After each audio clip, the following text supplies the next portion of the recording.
లో వరద బాధితులకి ఇచ్చిన నివారణ పొరులండి.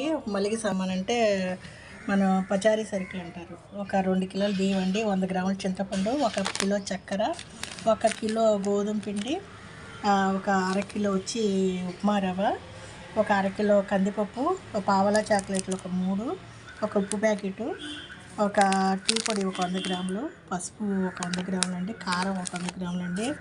దీనికి 3 రోజులు లైన్లో నుంచోవడం, 10 టోకెన్లు అన్నారు.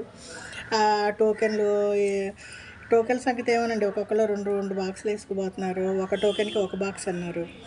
మరి ఏ రూల్ ప్రకారం పంచి పెడుతున్నారో అర్థం కాలేదండి. దానికి వచ్చి 4 రోజులు పని మానుకుని లైన్లో నుంచోవడం. 100 గ్రాముల చింతపండు అండి, ఇది 2 రోజులకు వస్తుందేమోనండి. ఒక పూటకి వచ్చే మలిగి సామాను, 2 రోజులకు వచ్చే గోధుమ పిండి ఇవ్వండి. మనకి ఫ్రిడ్జ్లో దానికన్నా ఎక్కువే సామాన్ పాడైపోయిందండి.